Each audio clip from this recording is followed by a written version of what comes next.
In today's video, we take a look at a man who no longer wants to be an option for anybody, and this man here who refuses to pay for her partner's car. But before we jump in, please make sure to subscribe the channel and turn on the bell notification. You bought the car from me. It's not your car. I co-signed the car for you. There's a difference. I co-signed the car for you. So, do you know what that means? So you bought the car for me. No. On the car, and you ain't been paying the car note. I don't care where you're gonna work. Get some money. Oh my God. That's in the way. What are you doing? Yo, listen. When you co-sign a car for somebody, you don't pay the car note. You affect the other person's credit. You are affecting my credit score. My credit score is going down. My credit score is down 27 points because of you. You ain't paid your car note in 3 months. Bring it back up. You ain't paid it in 3 months. I'm not paying it. You my man. What I got you for? Man, now I'm your man. What I got now I'm your man. You my man. Don't play. No, but you ain't been answering the phone. You don't even answer the phone. You know what? That's part of the reason why his car getting repoed. Like, you listen, man. Like, listen, man. You ain't been paying the car note. You don't answer the phone. You don't communicate. Man, get off the car. Get off the hood of the car. What are you doing? What are you doing? You crazy, man. You toxic, man. Stop it. If she really wants this car or wants a solution for her problem, then I don't think acting all up in emotions instead of being rational is going to help her. As a couple, they should sit down and have a discussion about it in private like adults and not create a public scene. And next we have a man who has vowed to not be an option for anybody. No, I'm no longer going to be an option for anybody. You think I'm going to come into your life and make all that effort and all I get is one word text and sometimes you just disappear? That's not how this works. Sweetheart, from now on, as soon as someone doesn't prioritize me, you know what I do? I delete them. And you know what I treat them like they never existed. The moment someone treats me as an option, the moment someone doesn't give me the effort or the respect that I deserve because I'm trying to make the effort to get to know you, and I also try to set up dinner dates and try to get to breakfast dates, I try to work with your time.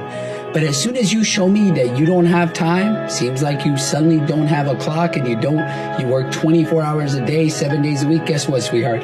You are considered no longer existed in my life. Men only want respect and a little bit of genuine appreciation for their hard work and efforts, and if he gets that, then he is ready to do more for that person. But if he isn't getting it, then he would just simply refuse to make any effort for you, as seen in this clip here.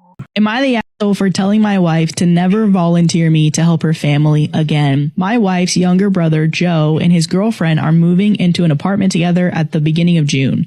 But girlfriend's lease is up at the end of April, so she needed to move out of her place. So they were going to move all of girlfriend's stuff into a storage unit for a month until they got their new place together. A little over a month ago, Joe had asked my wife if we would be able to help them move girlfriend's stuff, and she agreed. My mother-in-law was supposed to watch our son so we could both help, but she fell ill and had to cancel. My wife suggested trying to get a babysitter for that day, but I didn't want to spend hundreds on a babysitter to help someone move. That's dumb. And bringing a 4-year-old with us would not be helpful to anyone. This turned into an argument between us because she said I should help them move while she watches our son, since I'm stronger than she is, and I know how to drive our truck with a trailer. I told her that she should help them and have them rent a U-Haul for the day. We compromised by telling Joe that I would help them, but they need to get a U-Haul instead of using our truck and trailer. Why is she arguing with his husband?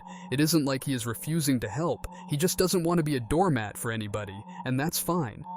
Then, the morning of the move, this past Saturday, my wife told me that a friend of hers got sweet tickets through work to a hockey game for that day and invited them. Yes, sweet tickets to a playoff hockey game. She said that she would be bringing our son since her friend was bringing her kids too. Great. So not only do I get stuck helping someone move, but my wife and son get to go to an amazing experience together that I miss out on. And yes, this was my son's first major sporting event and I was missing it. And wouldn't you know it, Joe never got a U-Haul. And his girlfriend wasn't even close to packed up and ready when I got there. I spent 7 to 10 hours and multiple trips back and forth helping them move. All the while, my wife is sending pictures to our family group chat of how much fun they're having at the hockey game. While everyone was home that night, my wife was surprised that I wasn't in a good mood. She said that I acted like I barely cared when our son was telling us about the hockey game and how much fun it was. She told me that I was overreacting, and I can't hold it against her that her friend invited them to the game. She also said I'm not being fair by blaming her for Joe and his girlfriend. Am I the asshole? No. So who should he blame it on? You were fighting him to help them when they could not even pack their stuff, and he had put in an 8-hour shift for them when he could have been just chilling in his house with the kids, and there is no way you didn't know about the tickets. And if you didn't, then you should have stayed with your husband to support him and not enjoy.